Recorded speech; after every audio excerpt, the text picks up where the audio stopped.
Welcome everybody to Mom Street USA. My name is Jackie, aka Wishes Mama, and today I am joined by a ton of really good friends.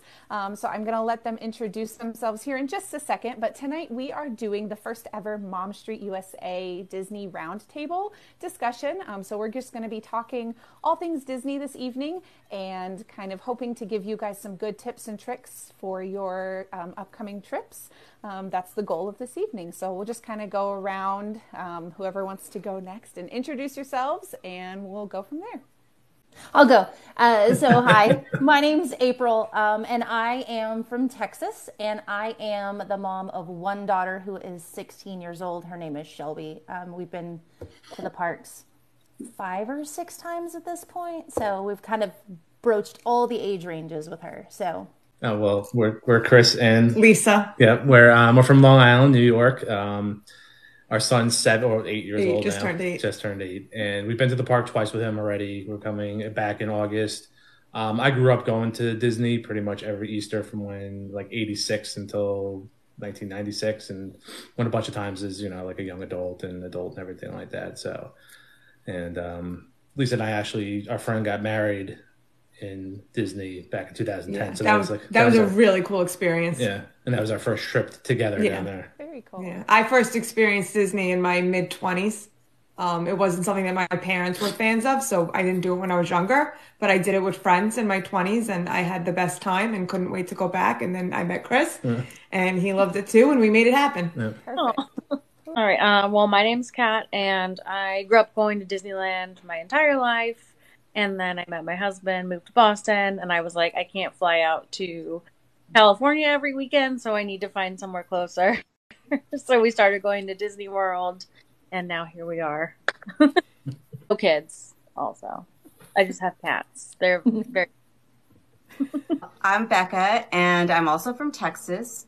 I have a 19-year-old daughter, and so my first park trip was also with my daughter. So I didn't grow up going to Disney. I loved it, but my parents weren't in a position so that we could travel over to Florida or to California at that point. So our first trip was my first trip, and we've gone on many trips since. And I've traveled with her with family, and we've also gone on solo trips, single mom trips. And so we've gone both to Disney World and to Disneyland. And we love it. But that's what took me long. I was trying to herd my cats out of the room so they wouldn't be interrupting, and I could still hear. And I'm not sure if one's in a closet here, so I might have a visitor as well. Perfect. And for those of you who don't know who I am, I'll officially introduce myself since everyone else did. But I'm Jackie. I live in Ohio, and I've got 2 kiddos. They are 4 and 6. They have each been to the park several times. We have been fortunate enough over the last couple of years to go quite a few times.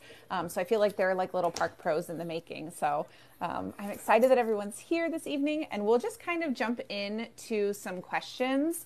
And you guys can kind of spin these however they relate to you. Some of you have been a lot with kids, some of you haven't, all walks of that.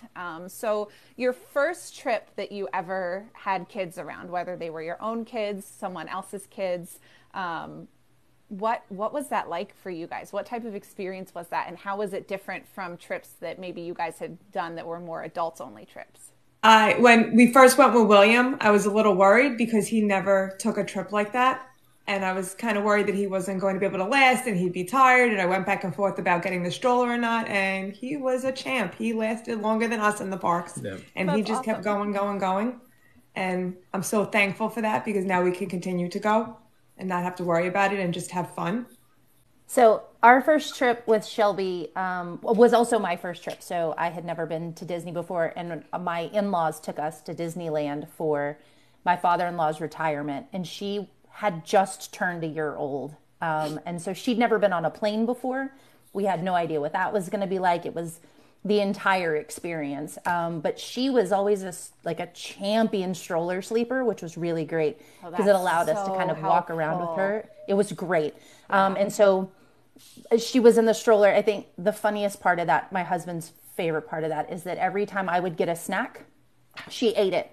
So we have these pictures of her like eating my Mickey ice cream bar and her eating my pickle and just like all of these really great memories for us. She doesn't remember any of it, but it was such a cool experience, and it really set us up to become sort of like a Disney trip family with the three of us in general. Like not always with our big family, but just the three of us going, because we really loved the experience. It was really, really good. That's awesome. I wish that my kids were champion stroller sleepers, but they never were. From the time that they were infants all the way through, they were just like severe cases of FOMO, not wanting to miss out on whatever was happening. And just, we always had to make sure we went back to the resort, because otherwise they would not sleep. They would just literally hold their eyes open because they didn't want to miss a second of what was going on. So definitely helps when you have someone that'll sleep in your stroller and you can keep going. Absolutely. So, our first trip, we took family with us because I was going on my own and with a 4-year-old. And so I didn't know how that was going to, I wanted help, I wanted somebody, another set of eyes and some adult conversation and that sort of thing.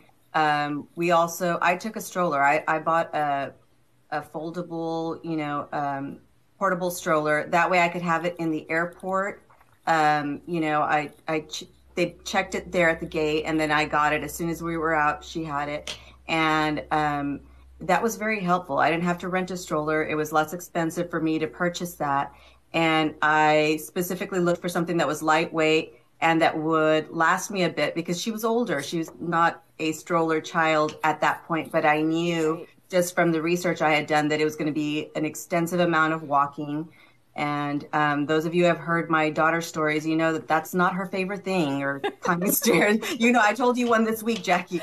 And to this day, she'll tell me when she sees them, I wish I could be in a stroller. What about a wheelchair? Do you think you could rent one for me so that I can push her so she doesn't have to walk? But yeah, that's Ariana. And so it was really good to have that. Just that extra set of eyes, that little break, because sometimes our kids can be trying, but she also would sleep in a stroller, so we could go back to the room or whatever. You just kind of have to know your kid, and so you just kind of have to work around them. Some can go all day, and some need, let's retreat and get away from all of this commotion and calm down a little bit, and then we can go back out into the parks when it's a little calmer. And obviously that's very different from teenage daughter, because I told you she still wants to be pushed around. But and then we're at a really great point now because she can go off on her own with my niece or with others, and I feel comfortable enough because we've done the parks enough that I know it's a safe place. And so it's safe if I'll let my 19-year-old walk around with her cousin on their own without me there, it's a safe place to be. And so we're at a new point, and it's fun. It's a lot of fun seeing her grow up through the years in the parks. Awesome. And so I have no kids, so my time with kids in the park is pretty limited, but I do remember the very first time I went with my friend's child, and it was when Cars Land just opened. Well, that's like 14, 15 something years ago now, because he's like a big kid, and he was so sitting in line, he slapped my friend in the face. It was extremely dramatic. Maybe half the reason why I don't have kids. Blame it all on them, right? It was just a lot, but like with my like nieces a little bit in the parks, like here and there, and it's fun. I mean, I love seeing it through like kids' eyes. It's an amazing experience, but I am more than happy to like just for a couple hours and send them back on their way. Down. Absolutely. Sometimes I feel that way too. Like, okay, like Becca was saying, if I have family with me, okay, can you just take them for a little bit so I can go do this thing over here? So we don't travel as often with family. It just really depends. My husband and I have become very particular about who we will go to the parks with, which I feel like a lot of you in here and a lot of you who have been before kind of could feel that way too. So we tend to just kind of stick all together, but occasionally it is nice to be able to have that moment away for sure. Mm-hmm. Nice. So favorite rides or ride to go on with your kids? What are your kids' favorite rides? What have those experiences on attractions been like for you with kids? Our favorite is the Haunted Mansion. Right. When we were there this Excellent. past February, we went on it many, many times. We especially awesome. love when we get to the part with the camera because we all pretend to play dead, that the ghosts are with us. Yeah. That's And perfect. then go look at the pictures when it's all done. So like that's one that I can't wait for again when we go back. Yeah. Because we had issues with our son didn't like the stretching room last year when we went. He definitely got freaked out about that. He loved the ride, but just the stretching room. So we didn't even realize because we only went on it once. This year we skipped the stretching room a couple of times, and then when the three of us went, he actually manned up and got into the stretching room and actually enjoyed it. And realized it wasn't so bad. Yeah, he realized Good it was for not that bad. him. Yeah, fun fact, you can, and we've done that too. When my oldest on his first trip, he was about 20 months, and we were like, I don't know that that's going to be a good situation to put him in on Haunted Mansion. And that's one of my husband and I's favorite rides. So we just asked the cast member, we're like, hey, is it possible? And they're like, oh yeah, sure, no problem. And just like walked us around. It's like, oh, well, that was easy. Okay. But of course, his favorite ride, from my Carpe Diem a couple of weeks back, his favorite ride, Small World, because he had to, we had to make sure that he was there to watch it.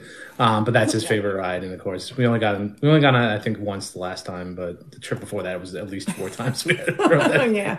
Yeah. Allie asked a good question in the chat. She said, "Can you meet back up with your family?" Yes, absolutely. Yes. So you kind of walk around through part of like the servants' quarters almost hallway. And then you can just wait because it will kick you out in the queue right before you load. Yep. So you can just wait there and the rest of your party will meet you once they're done. So, I think every time we went around, it was the the other stretching room was letting out, and then so we were always ahead of the stretching room, obviously before us. But you'd be able to wait like a few minutes. Yeah. Yeah, absolutely. Love that hack. It's very, very helpful for that. No, definitely. Yeah. So we've been through a couple different favorite rides. When she was really little, Dumbo was like the go-to. Like that was her favorite ride. And then as she got older, like she fell in love with pirates. But at some point she became like a thrill seeker and she loves a roller coaster. And so we had never ridden Space Mountain with her before. And two trips ago, she wanted to ride it and my husband will not. He actually did ride it with us last time, but he hates that ride. And that is now her favorite ride. And I'm the only one who will go on it with her. And so we have to ride that ride every time we go because otherwise she won't get a chance to ride it. And the line's always so long. So we try to make that a fast one, or we get a lightning lane or whatever for it. So nice. We've had a lot of different rides also as they grow and they can do a little bit more, their interests change, especially, the teen years. I want to say that Ariana loves rides. So there's a lot of different ones, but one of her favorites, and she'll tell you to this day, is Three Caballeros. She wants to ride it every single time. Which is it's so strange. Like I guess it's kind of like Small World that that's the ride. She's 19. We have to ride that ride. There's never a line. There's never anything. That's not the one that people are racing to go ride. Yeah. At least Small World is. It's a classic. She wants to ride that ride. So we always ride that. And once she started riding roller coasters, then it was Big Thunder Mountain, and she has to ride that ride. She loves it. She loves all the other ones too, but those are probably her 2 favorite rides that we have, and we always ride them every trip. Hey, I love Three Caballeros. I feel like that's a super underrated ride. And it's kind of like I feel like for a lot of people it's almost as nostalgic as something like a Small World or that type of boat ride. That was one that my kids always asked to go on too. It's a fun, super colorful, fun ride. I feel like it's a good one. I approve that choice. Kat, you went to the parks a lot as a kid. What were your favorite rides when you were attending the parks as a kid? Oh man, I loved everything. I just instantly loved everything, but probably like everything in Fantasyland, I would say as a kid. But like I mainly loved going and like running up next to the princesses because that's when they roamed. So like that was Yeah. my favorite thing, even though it's not a ride, but that's like awesome. I miss those days. Yeah, it's so funny to me how, I mean, because you primarily were Disneyland when you were a kid, and I feel like that's still more of a staple in Disneyland where you see those characters kind of out Yeah. walking around. Whereas, like Disney World, that is a rare sight if Yeah. you are seeing a character walk around, and it's typically just because they're getting to and from their meet and greet spot. So I feel like even when I was a kid, it was more frequent at Disney World that they would walk around. But yeah, that's definitely something that can be very exciting for kids. Oh, it was the best. What about dining? Let's talk about food.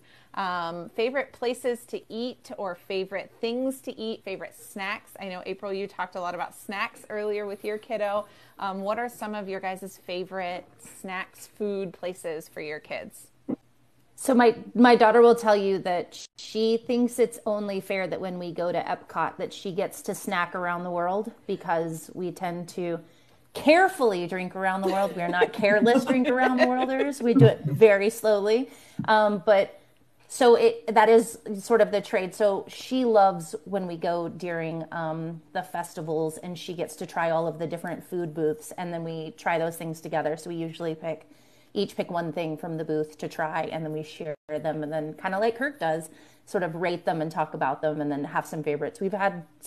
There's been some great ones and then there's been some misses, but that's the big one for us is the food at Epcot is I think Yeah. our favorite thing. So Ariana's a huge popcorn person. She always has been. And what we've always done is either purchase a popcorn bucket on site or we'll bring one from home to have free refills because that is one of the least expensive snacks Yeah. that you can get. And even in the days when we had, dining plan and whatnot, that's what she wanted was popcorn and, refills and that kind of thing. And so that was really helpful. It's a helpful cost savings even now to get popcorn. So that is a go-to snack for her. And one of the things, I think we do it a lot less now that they're older, but when she was younger, we always made it a point to do some character dining. And, it may not be the best food that you're going to get on property. But to me, it was an easy way to take a break from the parks, to see the characters without standing in line. And, for little ones, their patience may not always be, for a 30-minute line to see a Mickey or a princess or even longer. So that was the benefit of doing those things. We could sit down, take a break, have a nice meal, and then, hit the parks again and continue on. Yeah, our last trip was the first trip that we really utilized a popcorn bucket, and we have the Skyliner one. If you guys have seen it, so it's a nice size, but we found that it hung perfectly on the back of our stroller, which was like prime. And my son, that was the only way we could get him to stay in the stroller because he was 5 at the time and just wanted to run everywhere, which like I don't blame him.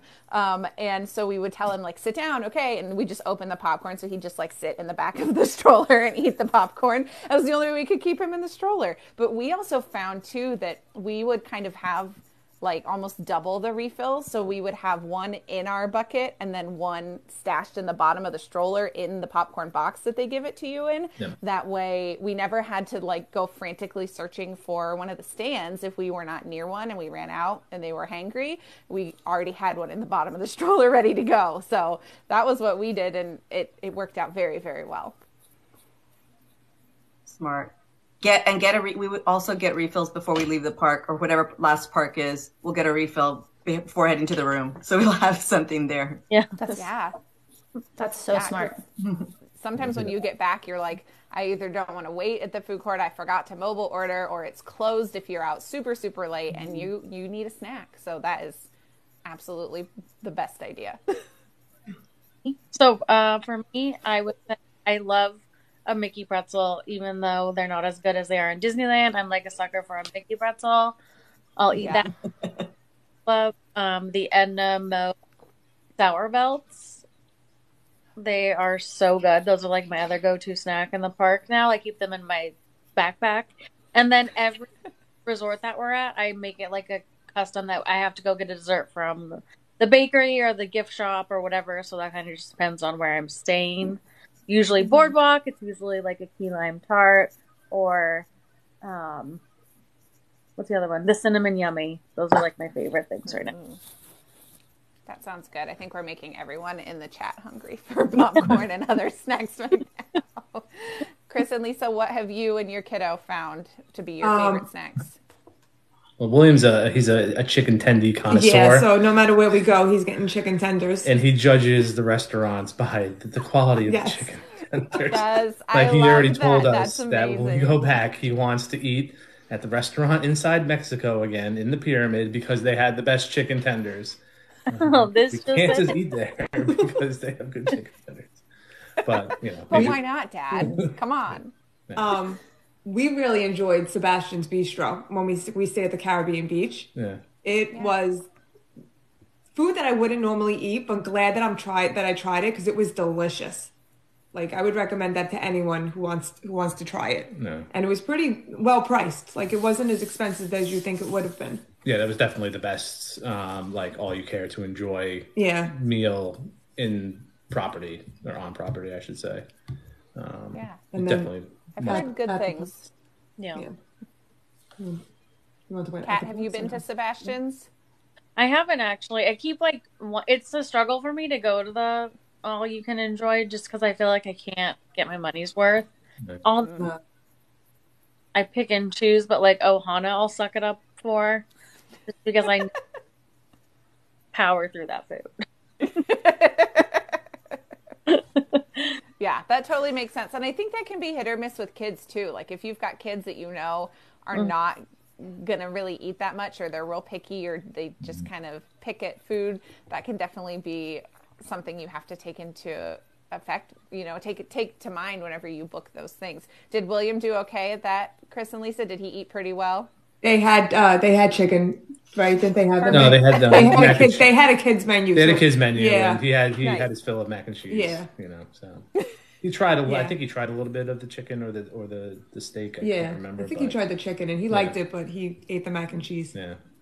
So there's kid-friendly options there as well. There you go. You can't go wrong with mac and cheese. No, I love mac. Yes, and the bread service was fantastic. Yes. Yeah. Kat, what did you say? We missed you there. Oh, sorry. I order the mac and cheese on the kids menu at Disney all the time to save money because it's plenty of food for me. Yeah, the 50s Primetime Cafe had amazing kids mac and cheese too. Oh, it was so good. William didn't finish it, so I finished it, and then I couldn't eat my meal, so I didn't get the sticker. Yeah. Oh, that feels like it's rigged. Come on, that should have counted. Yeah. I love it. So we've talked a little bit about how we kind of all have experience with different ages at the park, but what age do you think is perfect for kids in the park? And I know that's a very hard question, but what age do you think you have either enjoyed the most or had the most fun with the kids or enjoyed watching the kids the most? But what age do you think is perfect?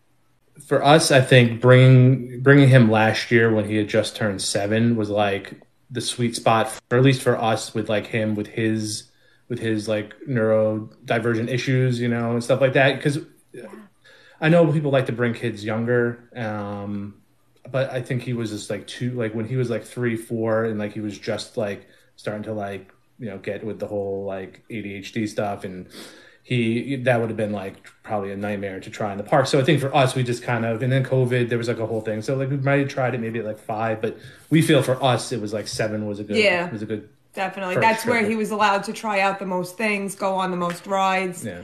like I said earlier, he lasted all day, Yeah. even though we couldn't. So it ended up being, it was such a great trip that we couldn't wait to go back. That's awesome. I think that that age of 4 or 5 that I took Ariana, I think it was a perfect age, and I've seen my nieces also at around that age. Um, Not that they'll remember everything because they won't. It's still they're still little, but they are more aware of what's going on, and so they realize it. And really, what I will never forget is seeing it through her eyes and just the amazement and the characters, seeing all the characters, and she waved at me, she said hi to me, and they hugged me, they loved me, those kinds of things from in the parade or just in the meet and greets, and it just the wonder in their eyes to see it light up, it's to me that's amazing. And I've seen a little bit younger, and maybe it's obviously that every child is different, but I think for her that was like the perfect age to take her. Yeah, I think that all of this is right. I think it just depends on your kid, right? Everybody's kids are going to be different, and some of them can handle it really young and some of them can't. And we've traveled with some friends who had a daughter younger than ours that I was like, oh, I don't know that she could handle this. Like, it was a little much and she was a little overwhelmed, and there were cranky moments, right, where we were a little older. But my husband and I both agree, I think our favorite year, and they've all been great, but our favorite year was the year our daughter was 3, because the magic was so real for her, and she like all the characters were real, and she knew their names and she called out to them, and it was just it was such a magical moment. She remembers none of that trip, but it is like a thing that is forever ingrained in our memories, just how much fun she had. And yeah, it was, that one I think was perfect for us. Yeah, I think my favorite thing about the fact that I've taken my kids so young is that I took them each at a different age for their first trip. Because I think that was fun to see. My son at 20 months, when we went, a lot of it was very overwhelming for him. He had a good time. He loved meeting Mickey. When we went to Chef Mickey's, that was like one of the highlights of our trip. But the ultimate highlight of that trip was literally, he didn't really react much to anything until we went on Small World. And it's like we talked about earlier, I don't know what it is about that type of ride, but we went on Small World, and that was the first time that, and I've got videos because I couldn't help but I was like, I have to capture this. I want to be able to rewatch it later when he's 20. But I've got videos of him just wide eyes, just staring and smiling and laughing and giggling. And he had enjoyed the trip up to that point, but that moment for me was the ultimate moment that I remember. And then with my daughter, it was her riding the carousel for the first time. Oh. Which I don't know what I don't know what it was about the carousel with her. But that was her thing. And we had 2 days at Magic Kingdom, and the second day she insisted that we rope dropped the carousel. She was like, Mom, the carousel. And I was like, okay, yes, ma'am. And so we literally were the first people on that carousel that day. And the really cool thing was that trip, then we went and rode it a second time, and she got to ride on Cinderella's horse when we went. And that was so fun because it was during COVID. And they assigned you rows when we went during COVID because they kept one party per row on the carousel.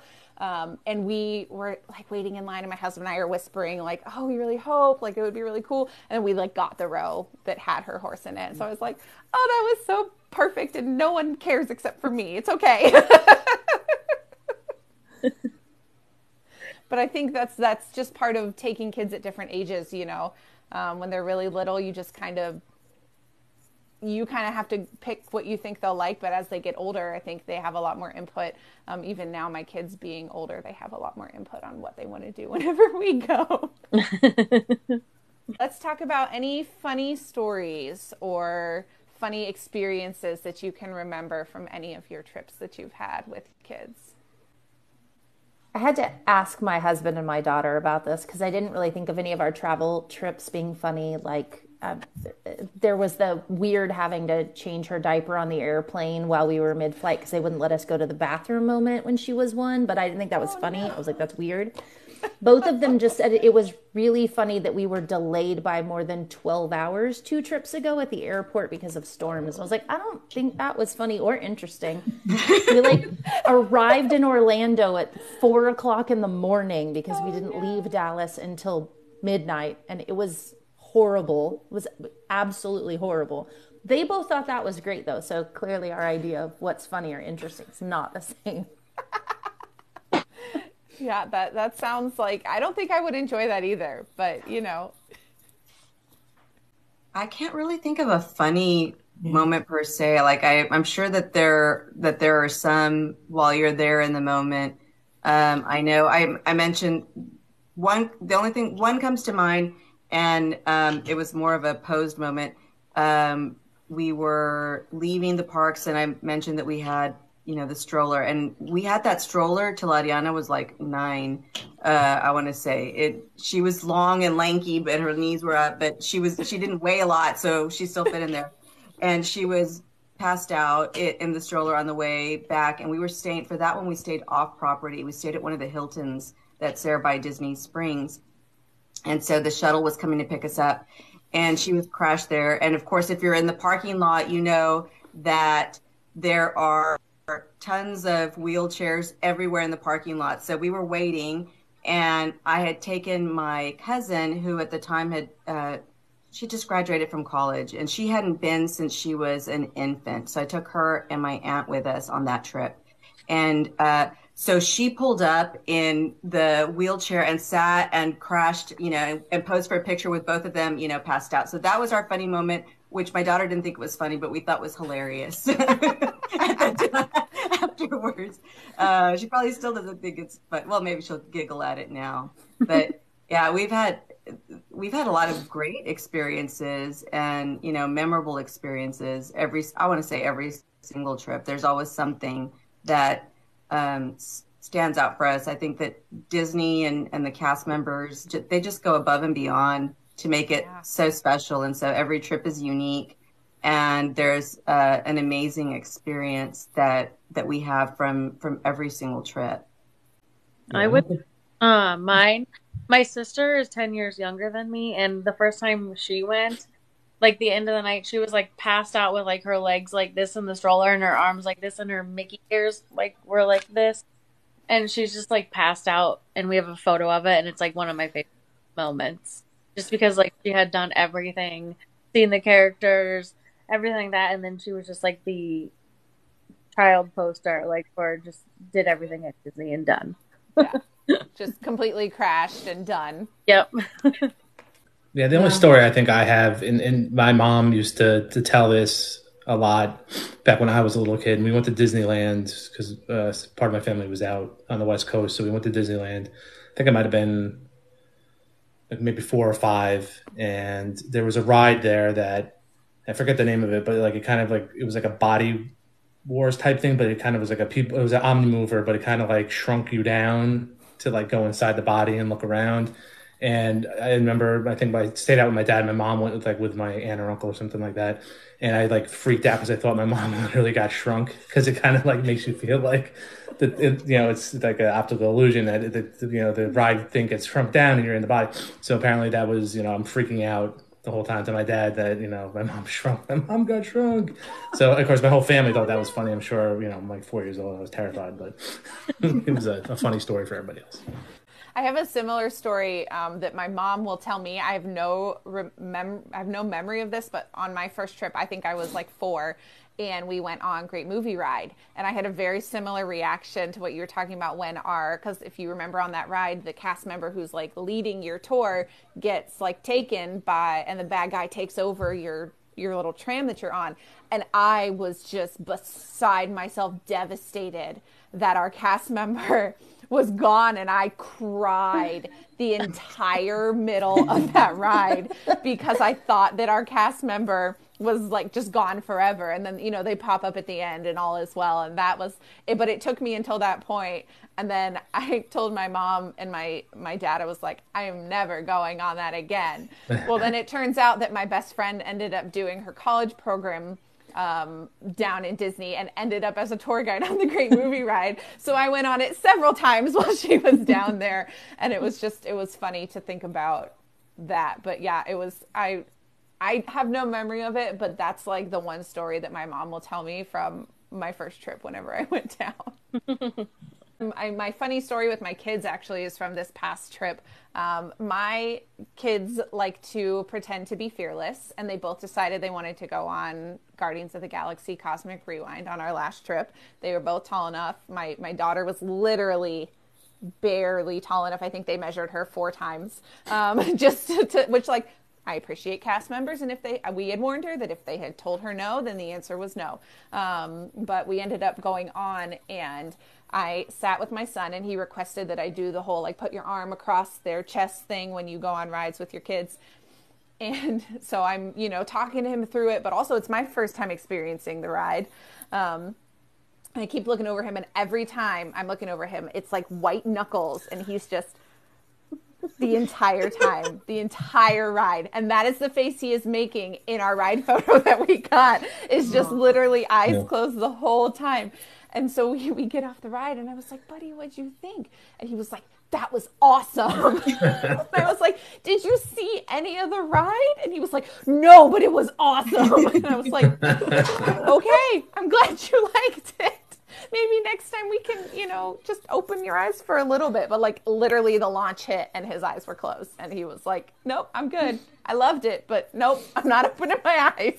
And he's like, we're going to go on it again next time we go to Disney. And I'm like, are you going to open your eyes this time? He's like, probably. It's like, okay. So let's talk about a couple opinion questions here. And Kat, I feel like you should start this one. Let's talk about magic bands. Are magic bands worth the investment? Adults and kids, are they worth it for your trip? I mean, obviously I'm going to say yes with as many as I have, because I feel like I have to. But I mean, like, do you need one? Absolutely not. Like, is it nice to have? Yes. Does it make things easier? I think yes. Like, can you give your kids so they can get food, if they're at the pool or something? I think they're awesome things when you're staying on property to take advantage of the magic bands. But no, you don't need one, but you don't also need, like, I don't know, 175 or however many I have now. Oh my gosh, Kat. She doesn't have a problem. Nope, It's a collection. Absolutely not. It's just her collection. That's right. Nothing wrong with it. Other opinions, what do you guys think? Experiences with kids in magic bands, experiences with yourself in magic bands, are they worth it? I feel the same way. Definitely don't need it, but it definitely makes your trip way more convenient, especially with the paying for things as you're going through the park or staying on property. That was really nice. Yeah, and the one that we got for him last year was one of the slap band ones, the Grogu one, which was all right, but he liked to play with that a lot, so he kind of like, it would fall off, and he misplaced it, I think, once or something like that. He kind of dropped it or whatever. But I definitely like them. I'm kind of, I have a few that I kind of like the Magic Band Pluses, but like I could see the point where people feel like you don't really need them unless you're bounty hunting or like constantly going to the shows. Like, it was cool during Fantasmic and during and like, when you leave some of the rides, but I think even just the straight Magic Band 2.0 is good, but I think it's definitely convenient, especially when you're staying on property, like Lisa said. Like, you can unlock your hotel room, you can charge everything back to the room. It's kind of nice to just have that convenience, tapping into the turnstiles, and it makes it a lot easier instead of whipping out your like if you're walking around your hotel, you don't have to bring like your bag out with you or your wallet. You just have the magic band on and click it and you're off.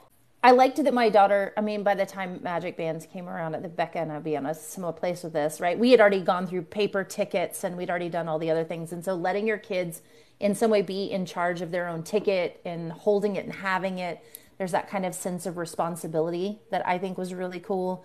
And then when we traveled with a group of friends, they took our daughters back to the hotel. And so our daughter could get in and out of her room on her own and kind of do those.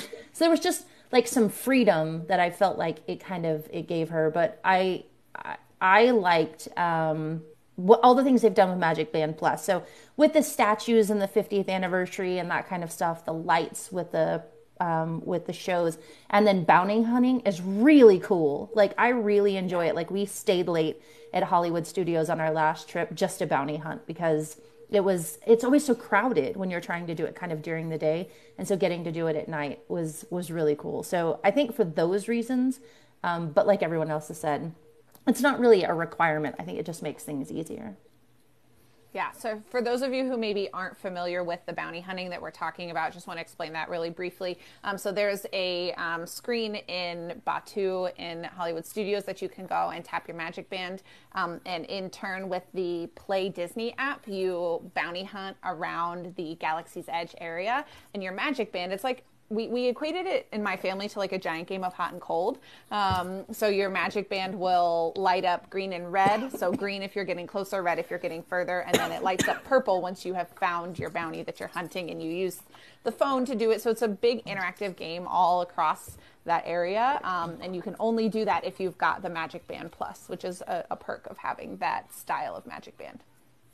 Sorry, go ahead, Becca, continue. I think that I like the convenience of them, and so once they started when they started giving them away for free back in the day when they first came out, everyone had one, and that was nice because Ariana was still little, and so they liked doing things like let me open the door.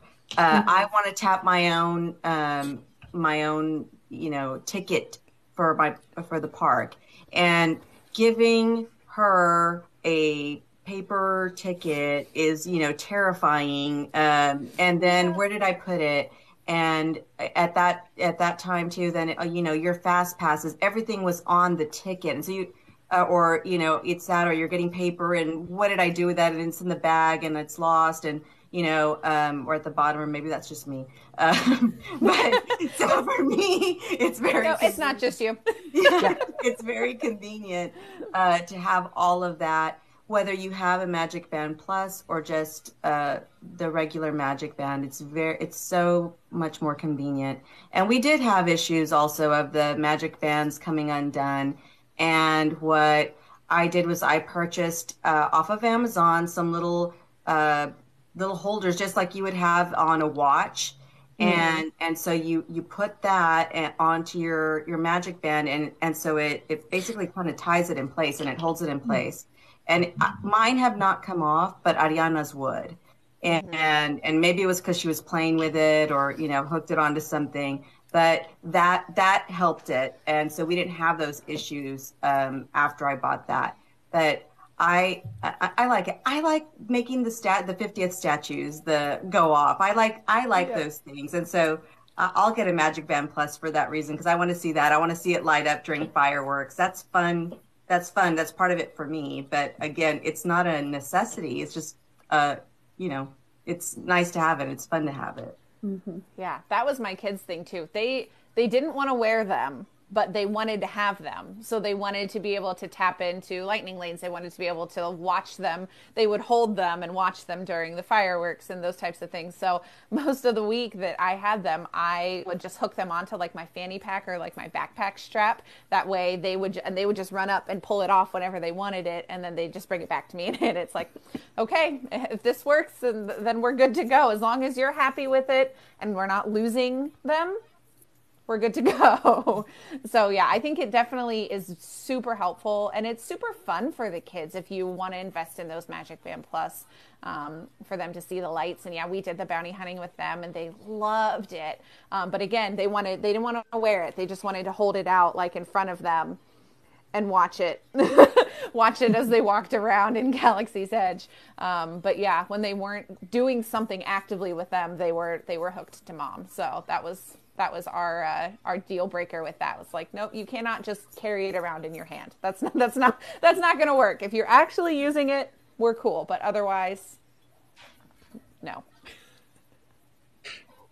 So going along with Magic Bands and Magic Band Plus and all of that, let's talk about Genie Plus briefly, and whether or not you feel like that system is helpful with kids, or if you're traveling with family, or kind of what your take is on Genie Plus and Lightning Lanes.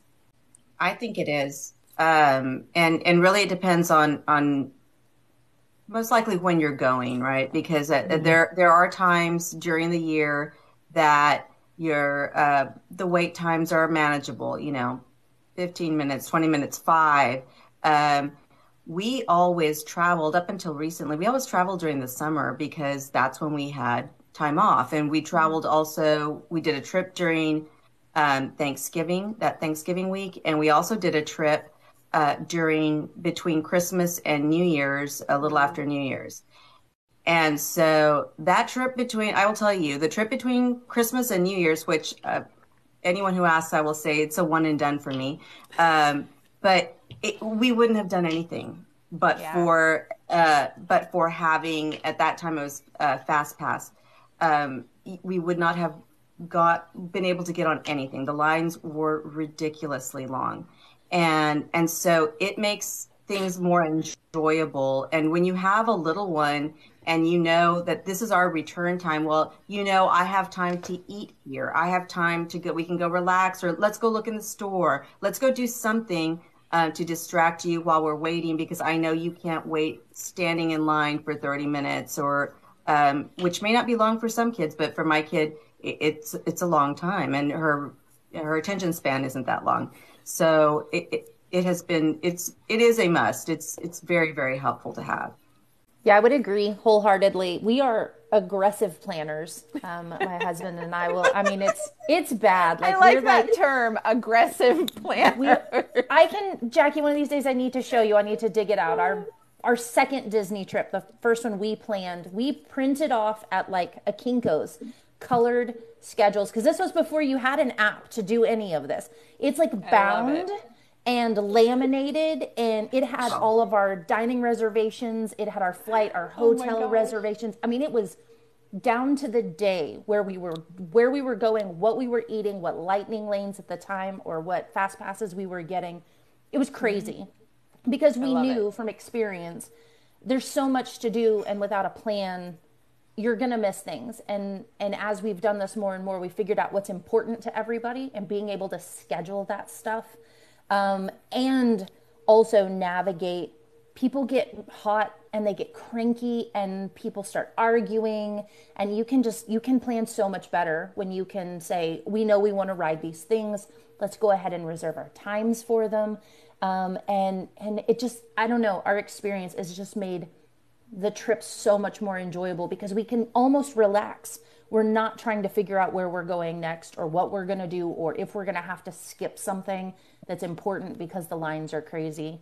And to me, it honestly, it feels like the most important value add we put on a trip every time we go at this point.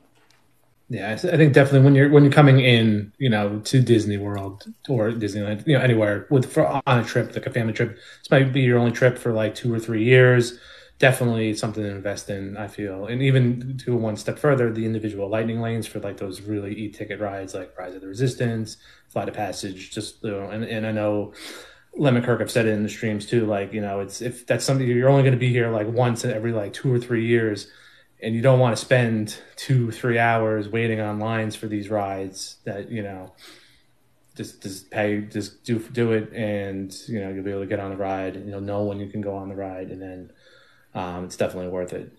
I'd say if you're going to be going to the parks a lot, then, it's not probably needed unless you're at like a really peak time. But definitely if you're making those trips that are like once every year, 2 years type of thing, definitely something to budget for and invest in, just to make your park days, a lot more manageable and easier. Yeah. And I think you also have to pay attention to what time of year you're going. Like I'm a teacher, so we're always going when I have off. So we're going during one of the most busiest times. And if we didn't have Lightning Lanes or Genie Plus, I don't know how many rides we would have actually done because we wouldn't have waited online. I know we wouldn't have. So it made it more enjoyable for us. Yeah. I agree, because that's like when I get frustrated with people when they tell me they go to Disney and they're like, "Oh, we rode like 5 rides, like in like 5 days," and I'm like, they're like, because the lines are like 5 hours long or whatever. And I'm like, "What did you do, like Genie Plus or anything like that?" And they're like, "What's that?" And I'm like, you could have like done everything, but now you did like 2 things, and now you're saying Disney is the worst, and it's just like a crowded whatever." And then I get frustrated. So I definitely tell like everybody, especially if they're not going often or you just don't want to wait in lines. I mean, I think it's totally worth it. But I like, I think stuff like that's worth it. Like at Universal, I think their system is absolutely amazing. You can stay at the hotels there and get their, version of Genie Plus. So like, I think all that stuff is worth it to do.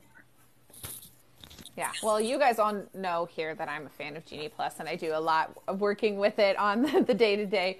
And I do like the system. I think that it's frustrating to an extent that Disney doesn't make it as accessible to the average guest. Kind of like you were saying, Kat, there are people that go to Disney that don't have a clue that they're missing out on this whole aspect of the trip.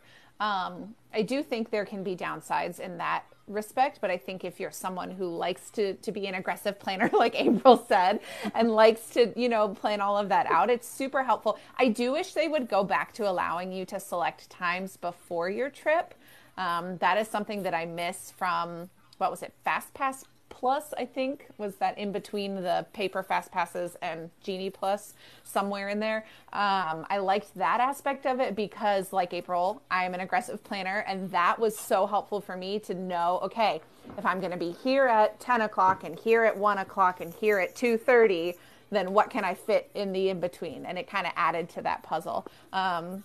So I do wish that they would bring back some of that, but I still think that the system as is can be frustrating, but I do think it's a good thing to have and a good perk of being able to, if you're able to afford it and able to purchase those individual lightning lanes like you were talking about, Chris, it can be a game changer for your trip, absolutely. So let's talk about your favorite hack or a tip that you have found to be really helpful when you're visiting the parks, whether it's with kids, without kids, a favorite place to go, those types of little tricks and tips that you guys have found out as you have been attending the parks. I would say don't underestimate going into the shows to sit down and relax, or even I know not everybody loves doing, the sit down meals, but it is, you can, sit down, take a break from walking around, and then, go back out and, then you're a little bit, you're relaxed a little bit. So I think taking the time to do the things that aren't the rides, because the other stuff is a lot of fun also, and they are enjoyable experiences. Yeah, absolutely. That's a great tip. And I feel like, especially like you said, if you've got a kiddo you're not sure if they're going to make it all day, utilizing some of those shows and those sit down meals can be super helpful to give them a break, yes, as well as give you a break so that you're all ready to go once you've kind of finished that experience. Mm-hmm. Yeah, I would say mobile ordering is it's a whole thing. It's the best. Because you're going to get hungry, the lines are going to get long, and everybody's going to want to eat lunch at 11:30 or at noon. And so being able to plan your food and have it ordered, and all you've got to do is walk up there and get it. And then everybody technically could eat from somewhere different if you can't agree on a place to eat. That's also like a really great way, because then you can divide and conquer on getting your food. I think it's not necessarily like in the parks, but to save money. I always tell people about like the Target gift cards, and if you don't have a credit card, you can just sign up with a gift card, and you can get 5% off all your Disney gift cards. And Michael and I do it once a week. When we get paid, I go pick up a Disney gift card, and it's just like second nature. And then I put it in a jar, and then when we go to Disney, we have already spending money that is set aside, manage it on a gift card, and you know how much you're spending. And your spending can be more controlled. So that's my favorite thing. And you save money. Win-win. That's a brilliant one. That's so good. Yeah. Yeah, we use And also, that for yeah. when we get the kids, like we typically will get them each their own little gift card that they have for their merch. And we always get them from Target because then we save at least 5%. And sometimes you can get bigger savings if like once a year, typically Target will run a bigger savings on like gift cards. So we usually wait for that. And then we stock up, or we do little by little, like you were saying, Kat, to kind of lead up to the trip. But we definitely use those Disney gift cards for our kids for their merch budget whenever we go. Yeah, and Shelly's saying in the chat, Sam's Club, BJ's, Costco, they all sell them discounted as well. And I don't know if a lot of people know, and I'm sure a lot of us know, but not everyone may know that you can actually pay for your Disney vacation with gift cards too. So I know a lot of people that will kind of like use their like credit card to get the points, to get the gift cards at a discounted rate, and then pay off their vacations. So that's something just to keep in mind too about the gift cards. You can use them to actually pay for your hotel and your packages and stuff like that, not just in the parks type of thing. Yeah, even your fee dues, if you have it, you can pay it with that. Those are like, thousands of dollars sometimes you're paying, which is a big, good savings for just paying what you have to pay. Yeah, and do keep in mind, and I always tell people this, if they are going to pay for their Disney vacation with a Disney gift card, keep the card.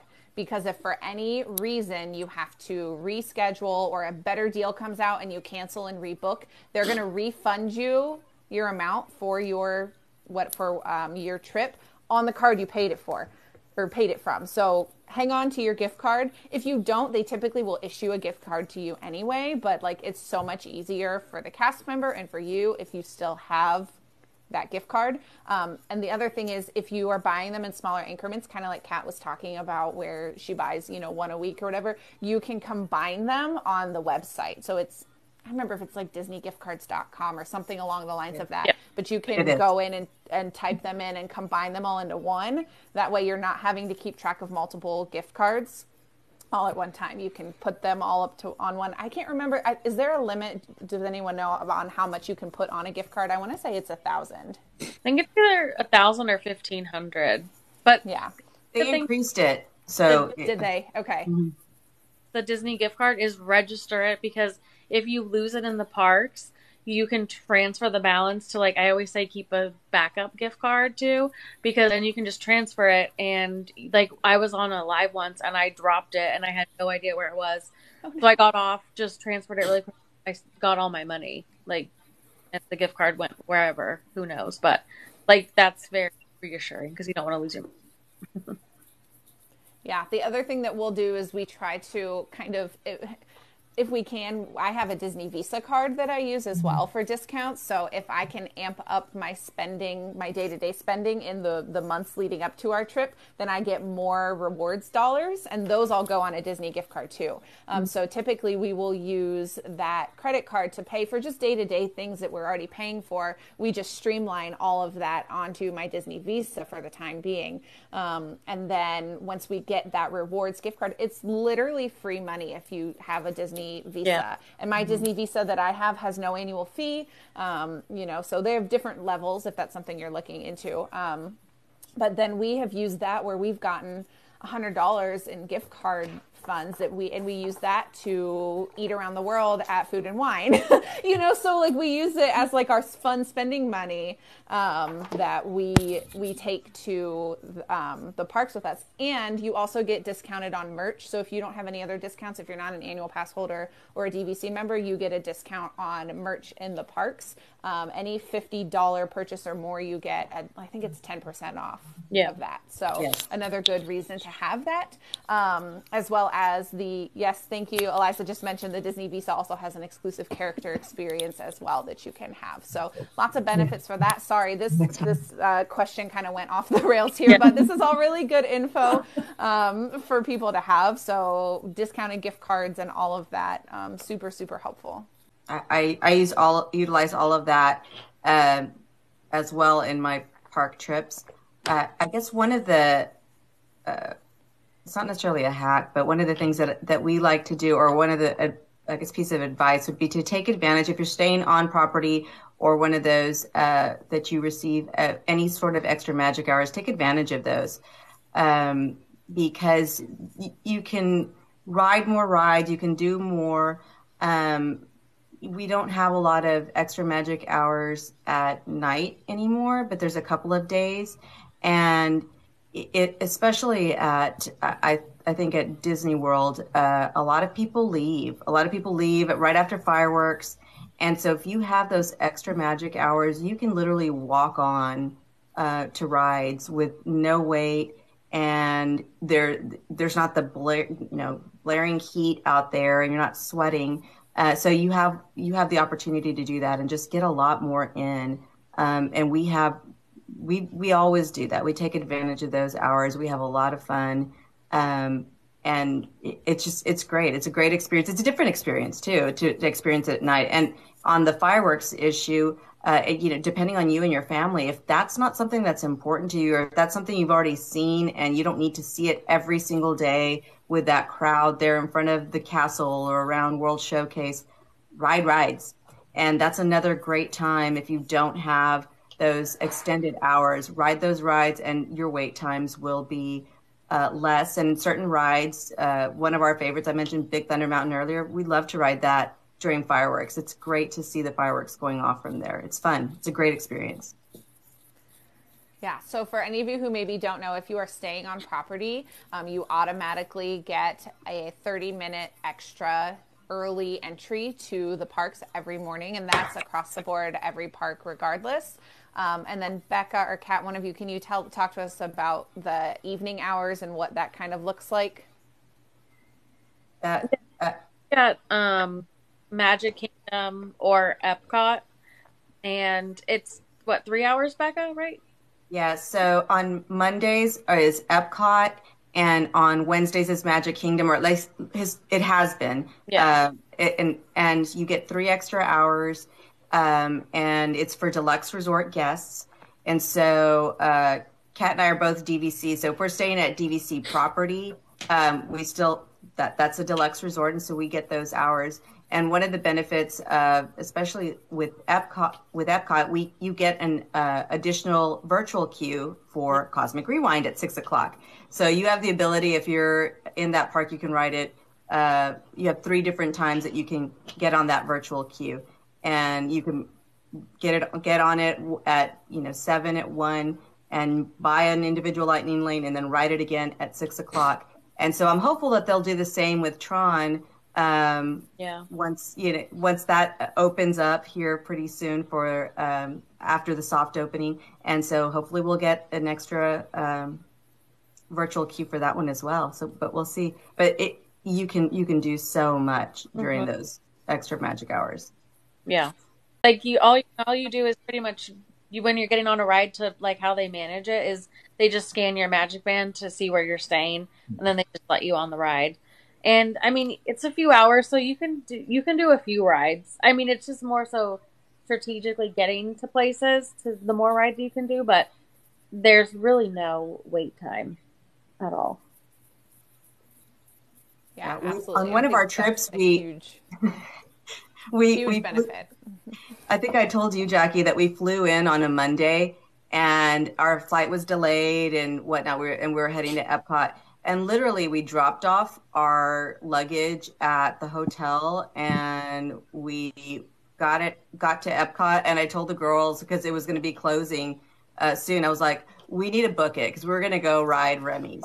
And so we went from the front of the park all the way. That's the only thing we got to do. There was no time, and it was a power walk all the way over there. But we got to walk on Remy's because there's no wait. Yeah. And I don't know that maybe we rode it one other time, but I don't think we did. There was just, the wait time was too long for it. Yeah, that's one of those that lightning lanes come into play with that and are very helpful for that ride for sure. Okay, so let's talk about maybe your favorite little known or hidden away location or area of any of the parks that you like to visit that you have found in your trips. Well, mine's probably going to be like obvious if you know me, but Tune In Lounge, I would say, because it is still kind of a hidden gem. Like, not a lot of people know that there's a bar in there. It used to have full food and everything like that, but you know, it doesn't now, which is whatever. I'm not bitter about it, but it's a great, it's like this great place to like meet everybody, and it's like a good meeting point, and there's always air conditioning, which is helpful, and it just feels like you're kind of in your living room, like catching up with friends, and I love it. It's one of my favorite spots. That's awesome. Yeah, I'm going to agree with Kat. Tune In Lounge is so cool. It is like such a neat place to go and just hang out. I love it. It's really cool. I think one of the things that we tend to do is not necessarily in the parks. We tend to kind of hang out sometimes in different hotel lobbies and just check everything out. And maybe we're staying there, or maybe we're not.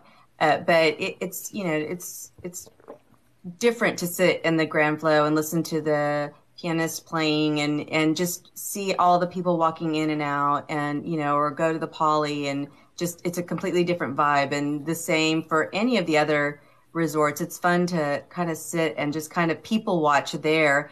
You're in the AC, you're off your feet, and it's just a different experience just to kind of visually see everything, and like, this is where I want to stay next time. Kind of visualize that too. I see myself here next time.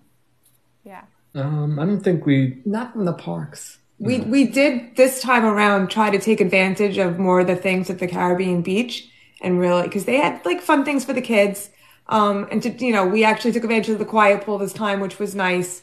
So just sometimes spending time at your resort could be nice, just to relax and, have a good time and not have to worry about rushing around from ride to ride.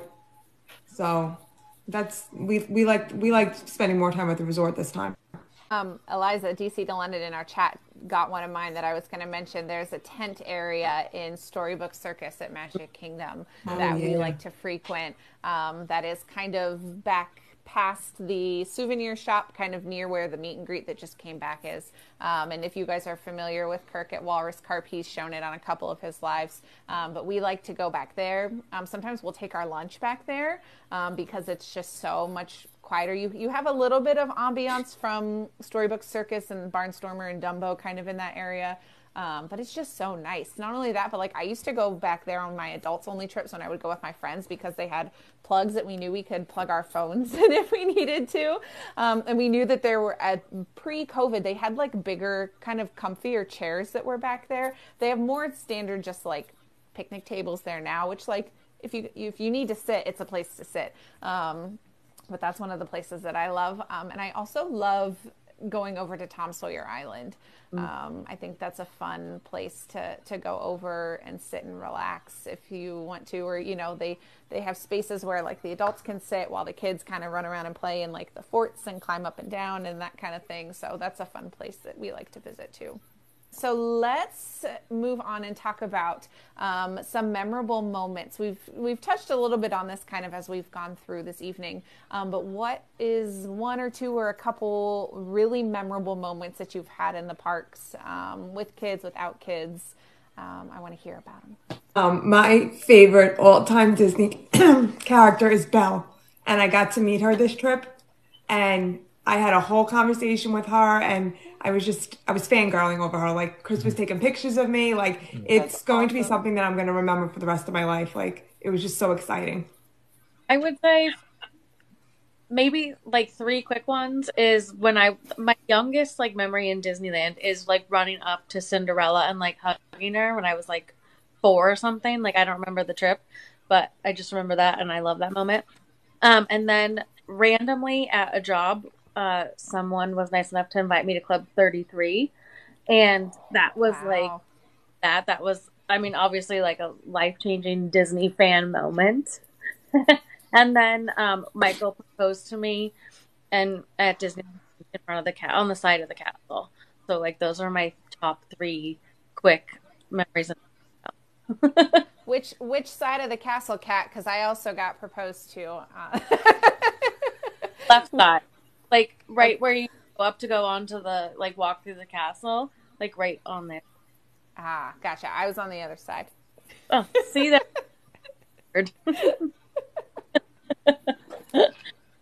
I think that one of we have a lot of different great memories there, but one of the things that I did, especially when Ariana was little, and she still wants me to do it now, is, I mentioned that we would go on trips, and it was typically in the summer. She's a September baby. So I always let them know, especially when we had dining, that we were celebrating her birthday. She'd get her birthday pin, even if it wasn't, it was still like her birthday trip. And so she loved receiving that attention of happy birthday. And if it was character dining, she'd get a card signed by the characters, or they'd come over, and they typically will make some magic and give you a special treat, a cupcake or some cookies or something with a candle, and sing happy birthday. And so it was always so special for her. She loved that. And of course, you're spending a lot of money on these trips. We're not close to it. And so it is like this, we are celebrating part of your birthday. This is part of your birthday trip. And so for her, it was just always amazing. And it's again, they do such a great job with that. So my husband's gonna, like, he requires that we tell this story because it's his favorite moment at Disney, and it really is great. So it was during the trip we took her for her 3rd birthday. We were enjoying extra magic hours, and we were standing in line for Dumbo.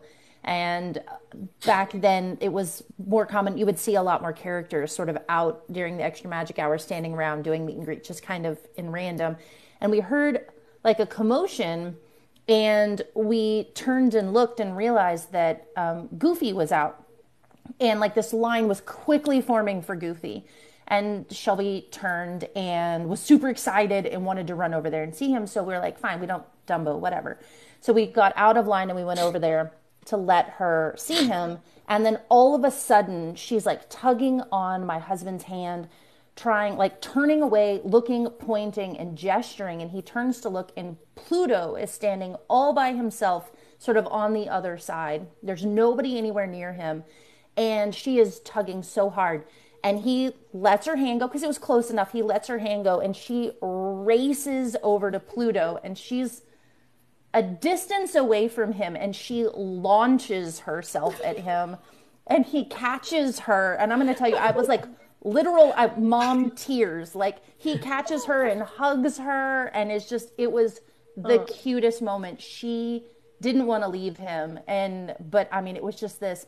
Everybody was in line to see Goofy and having this great time, and she saw Pluto all by himself, and she could not wait to get over there and hang out with him and spend some time with him. And it was a beautiful moment. Like, you see those videos now of characters like hugging kids or catching kids. That was our moment. It was so good. How cute. That's just so cute. I have a moment. I kind of have one for my kids and one for me. But for me, like I mentioned earlier, my best friend after we graduated college was a CP and then became a full-time cast member. So I would come down frequently to visit her. And we would always we were those people in the parks that like would try to do the things that no one else did, just to like experience the parks in different ways. And there used to be kind of a hidden away Pooh Bear meet and greet in the UK pavilion at Epcot, where you kind of go back into that gazebo area, and it was back in the corner. And it was the cutest setup. If you've never seen it, it was like in Christopher Robin's bedroom, and they had like books, and it was so cute. But the one time my friend and I went in there, we got both Pooh and Tigger in there. And then they brought us over to the table where they had like a chess match set up. And they like proceeded to make us play chess with them because there was no one else in line. And they were like, what else are we going to do? And so we just it was probably a good 5 minutes that we just sat there interacting with them with the chessboard. And that is like a moment that I will never forget, because it was just so much fun and just such like a genuine moment as like basically young adults that we experienced at Disney. And it's just like one of those things that I'm like, this is why I'm a Disney adult, because no matter the age that you are, you can still have those really fun moments, which I think is a lot of fun. And I think my moments with my kids have just been, I've been fortunate that my kids, despite their aversion to fireworks, have both really enjoyed the fireworks shows that we've seen. And I got to see, each of my kids has had a different first fireworks show. So I was talking with Kat earlier about how I got engaged. So I got engaged during Wishes. And then my son's first experience at fireworks was Happily Ever After. And then my daughter's was Enchantment. So like I have these special like connections to each of those shows. That I feel like when people ask me what my favorite fireworks show is, it's impossible for me to pick because I have such a sentimental connection with all of them because I have those moments. And my best friend who was the cast member has been with me at all those moments and has taken really great best friend photos of like me and my kids with the fireworks in the background. And then she like framed them for me. So like, it's just like, that's one of those things that I'm just like, oh, I love that. Okay, so let's do a couple get to know you type questions and see what type of planners you are. So April talked earlier about being, an aggressive planner for these trips. So here, let me set the scene. You are heading at Magic Kingdom for a ride at Rope Drop. What ride are you heading to and why are you going there? Oh, I was just going to say, we all know that I'm not that fond of magic. I was going to say, Kat's not going there. All right, Kat, pick your park. Pick your park, Kat. Okay. Well, if I'm picking my park, it's going to be Studios, and I'm going to Tower of Terror just because that's my favorite ride. And I don't really ride a ton of rides that much anymore, I feel like. But, like, I have to ride Tower of Terror at least, like, just one time, and then I feel like I'm at Disney. And I know that might not be like the best rope dropping strategy and all that stuff, but like I don't care about that kind of stuff just because I'm more about the experience sometimes and the rides. And for me, it's just like taking new stuff in like that. So Tower of Terror though is my favorite. I love that. One, I think there's something to be said for doing your favorite ride first at a park. Like start your morning off good with whatever your favorite ride is. Yep. Sometimes it doesn't matter if you're going for the biggest e-ticket attraction. If, you got to prioritize what's important to you. Mm-hmm.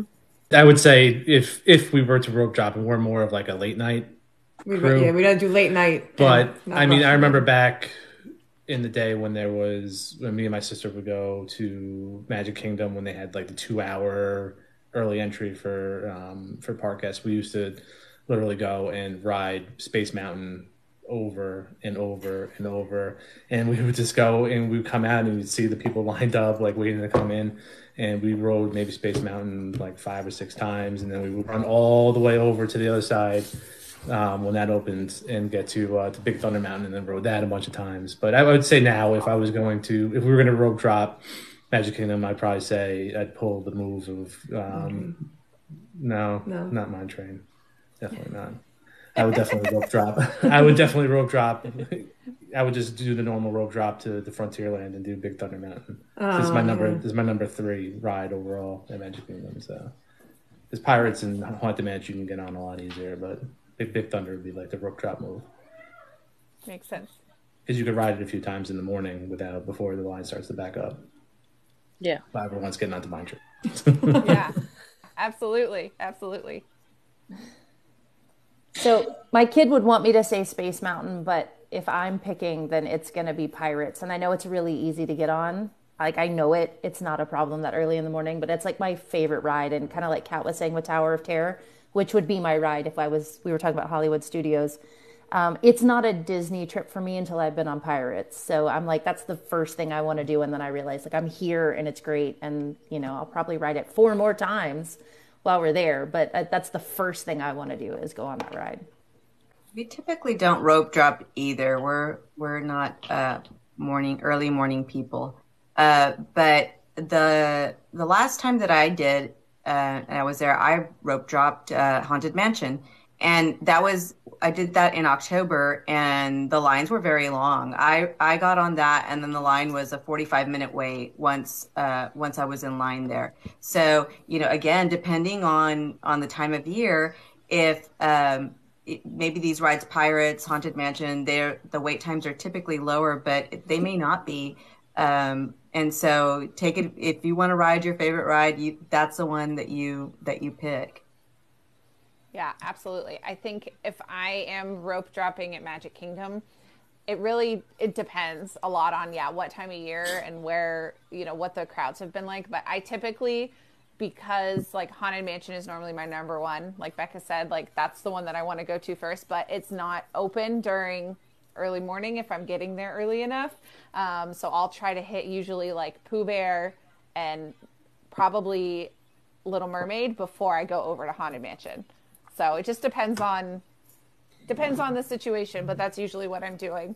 But yeah, Haunted Mansion. It's like I like to bookend my day with Haunted Mansion. I like to go first thing in the morning or as early as I can, and last ride at the end of the night. So, and I think that's kind of important too, what you mentioned, that not everything is open for early morning entry at Magic Kingdom. It's only certain areas, so you can't just run to Peter Pan, and that's not going to happen. So you need to be familiar with what you want to ride and what is open early, and kind of choose from those rides so that you can efficiently use your time and hit all those fun rides. Yeah, so if you're going to that extra morning hours that you get for staying on property, you can get to Tomorrowland and you can get to Fantasyland. But Adventureland and Frontierland do not open until park open.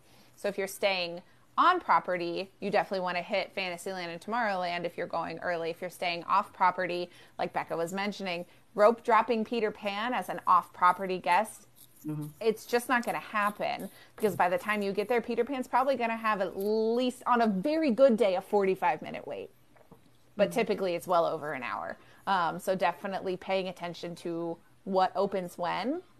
And the thing is, Disney doesn't really publish that. It's like in the tiny little fine print of the like extra magic hour. I don't even think they call it extra magic hour anymore, but it's in like the little fine print. So you definitely want to take that into consideration depending on what time you're arriving at the park. Because even too, we've tried to make it for early morning hours and not made it in time for early morning hours, to the point where I'm like, it's not worth it. Let's just rope drop Jungle Cruise or Haunted Mansion or instead, because it's just not worth it to go to that side of the park unless you're there for early morning hours. And that's where your lightning lanes come into play. You can book Peter Pan, you can book some of those Tomorrowland and Fantasyland rides to help you out with that. Okay, so next let's see what creative minds we have. If and when I should say, probably they build a fifth gate at Disney World, what would you like to see in that fifth It's gate? got to be villains. It has to. Yes. It's got to be villains. Yep. I think we're all in agreement with that. Close. Okay, so what villain rides, attractions, experiences would you guys like to see? Anything with Ursula or Maleficent. Just imagine a Maleficent ride, right? Big dragon, whole experience. So it's got to be a dark ride, obviously. I think Villains Land can't exist with it has to be all dark rides, I think. But yeah, I would, anything with Maleficent and her dragon would be epic. Bring back Snow White's Scary Adventure. Yeah. That was a great dark ride. I would love to see an Oogie Boogie dark ride. Nice. I think that would be really cool with like the black lights and like all of that. Thinking about being in his like space from Nightmare Before Christmas, I think that would be really, really cool. I'd like to see dark merch, like dark ears and like purple and sequins and like, I don't know, just all kinds of crazy like dark merch. I'm like all for the villains merch. Yeah. That would be shopping would be the best part of that park, I think. It would be so good. I think too that you put more thrill rides and that kind of thing, so that there is that element of surprise and just the fun and the elation of that, and the fear, and the contrast of those two things in a dark ride and in the villain park would be amazing. Yeah, like a Hagrid's almost kind of type ride would be awesome there. I feel like. Yeah, like a nice mix of mostly dark rides and a couple of like really good thrill rides mixed in with like a really dark theme, villains theme. That would be a fantastic park to kind of rivals, especially with Epic Universe coming out. Yeah. Yeah. And there's so many good villains with really great storylines that they can pull from. Like, it's not like you're just grasping at straws. Like there's so many of them have so many good backstories that they can implement and put in rides. I think that would be awesome. So Disney, if you're listening, you've got a group here. We're all for it. And like, please, lots of fog. Ooh, Jazzy just said something in the comments that's really good. Descendants makeovers for littles. So you've got Bibbidi Bobbidi Boutique on the one side. You could do like a little Descendants makeovers. That would be so cute. Yeah. When I envision like sort of like what they had with when they did Pirates League, which was like the pirate equivalent of Bibbidi Bobbidi Boutique, but like a little bit darker and kind of a little bit more villainy. I think that would be super fun. I think like despite it being a villains park, there's so many great options for the kids to still enjoy, even though it may be a little spooky, but that's okay. But I feel like things like that would be super, super fun to have the kids be included with. Mm-hmm. So kind of on that similar respect, villains or none, what is one Disney character that you would love to see featured in some sort of an attraction at the park that is not currently featured? I want Hercules. There's like nothing Hercules. And you don't see occasionally you see them out, right? They're at some special parties or whatever, but there's like no love. And I love Hercules and all the characters in it. So I think it could really stand to have an attraction. I think Rapunzel should get something more than a bathroom. Yes, for sure. She needs a little love and not the bathroom. That to me is not, it's so odd to be taking photos in that area. And I'm just like, it's a bathroom, come on. You can do better for her. Right. She's such a beloved character, and she's got that great float in Festival of Fantasy that like, come on now. Amazing. Come on now. I would say, like Jackie said about like Oogie Boogie Ride would be just amazing because he's like one of my favorite characters. And then probably, not enough. I don't know if it has enough hype, but like I would love to see Marie, like Aristocat, like something like that, just because I think they're all so fabulous. And they are starting to get more merch in the parks now, which I've never seen. So I'm loving that, but just more of that would make me happy. Yeah, and I think, and I know people love Three Cabs, but I know a lot of people have talked about maybe retheming that boat ride to like a Coco type theme. That would be something maybe that would kind of update it a little bit, because I still remember when that ride was pre Three Cabs, when it was just basically the Mexico Small World ride, and then they kind of updated it to get more more people like the kids and stuff like with Three Cabs. But I think Coco definitely would be like a nice representation of Mexico.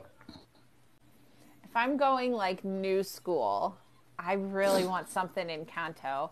I think that they could do so much with that, either in a dark ride or, people have thrown out that they want the treehouse rethemed to Antonio's room, or, all those different options I think would be really, really cool. Because I feel like they did all that for Frozen, and they kind of rushed and put Frozen in the park because it was so popular. But like Encanto is just as popular, close, I would say. And I feel like that they need something Encanto in the parks. And I know it was thrown out, I think, at the last D23 as like a blue sky project. So I'm like, my fingers and toes are crossed that actually happens, because my kids are obsessed with that movie. If I'm going old school, I bring Stitch back, please.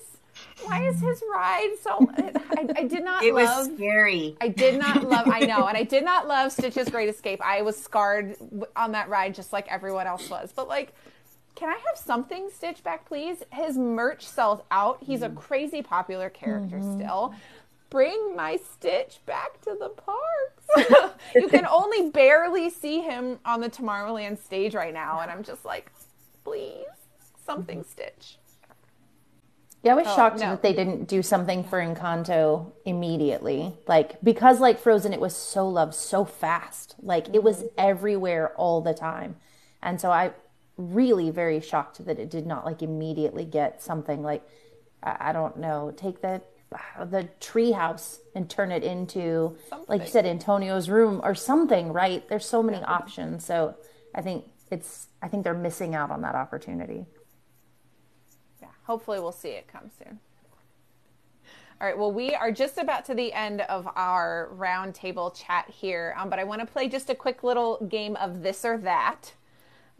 So I'm going to give you two choices, and you got to go with your instinct and tell me which one you would choose from the choices, okay? So first option, Navi River Journey or Flight of Passage?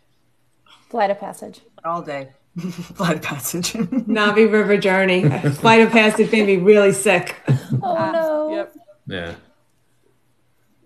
I feel that it's a hard one. I think I would do Flight of Passage, but Navi River is a very close second because it's such a vibe in that attraction.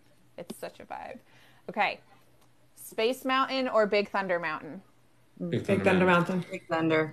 I have to go space. I was going to say April. Space is too rough for me. It is very rough. See, and I feel that way a little bit about Big Thunder Mountain, but I have a history of riding with my husband who is larger than me and has only got that single lap bar across. And so I fly up and down when I ride with him on that ride because he's taller than me. And so the lap bar is always several inches above my lap. So That's the best part. I love that when I'm flying back and forth. Yeah. No, I agree. Big Thunder Mountain would be my choice on that one, even still. Okay. Rock and Roller Coaster or Tower of Terror? Rock and Roller Coaster. Tower of Terror. I have to go Tower of Terror. I love them both, though. That one's tough for me. I loved Rock and Roller Coaster. I don't like drop rides, so you would never know because I'll still go on Tower of Terror, but I don't really like it. But I don't like the launch at Rock and Roller Coaster because you get whiplash with it. Once you get past that, then you're holding your head back so that you don't have it. Then it's fine and it's a lot of fun. But that one's that's a tough one for me. I think I would, had this been 10 years ago, I would have said Rock and Roller Coaster, but now I'm more Tower of Terror. So I feel like I've had my fill of Rock and Roller Coaster, and now I'm more of a Tower of Terror type person. Okay, let's do this one. Test Track or Soarin'? Soarin' for me.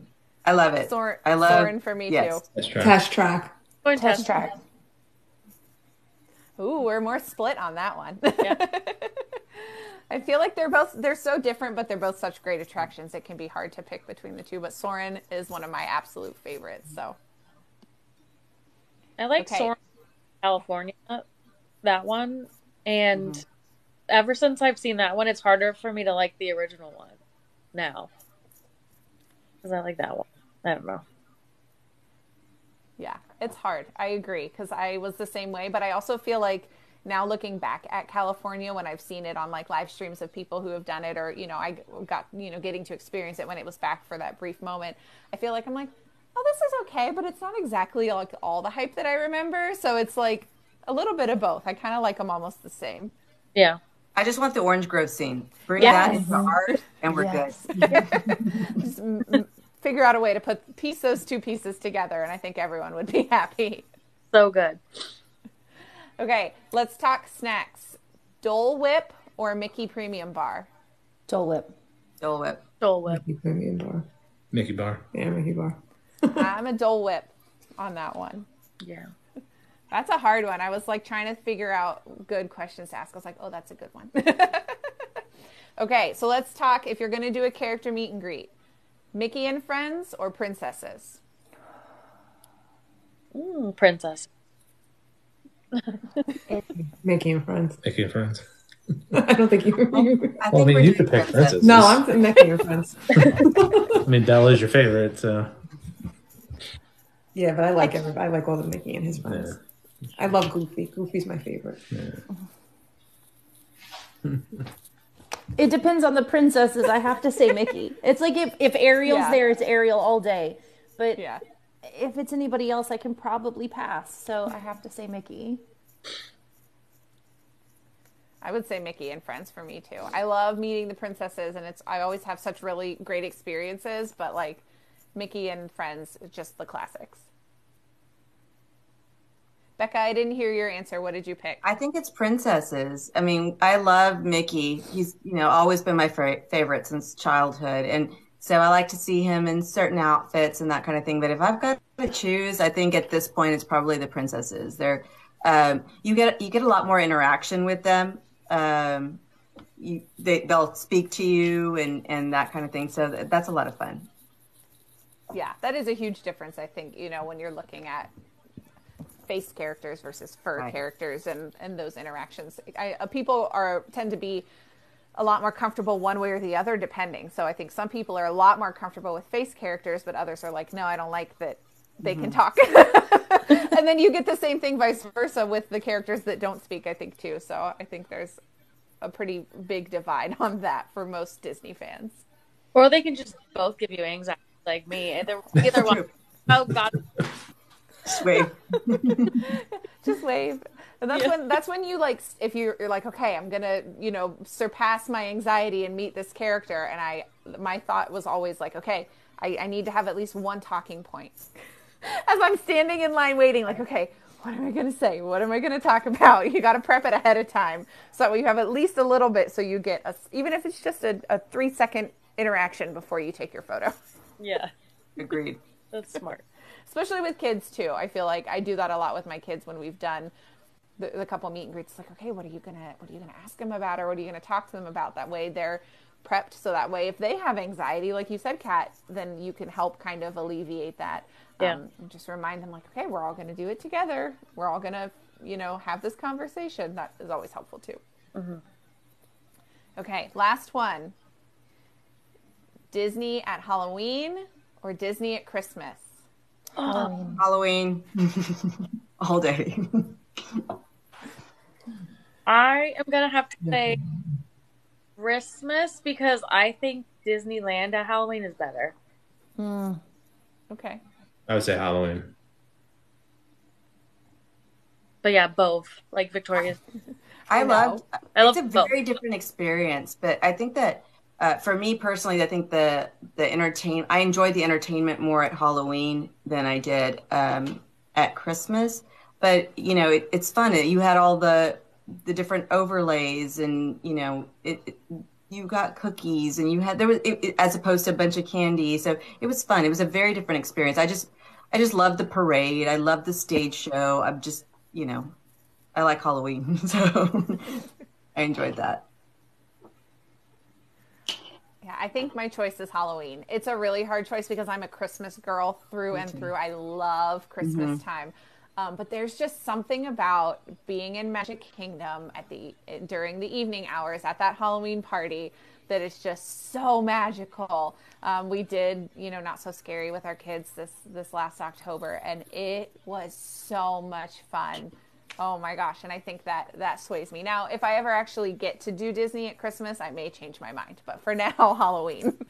All right. Well, I want to say thank you so much to you guys for joining me for this wonderful chat. It's been so much fun hearing from you guys and getting to know you guys in the Disney sense a little bit better.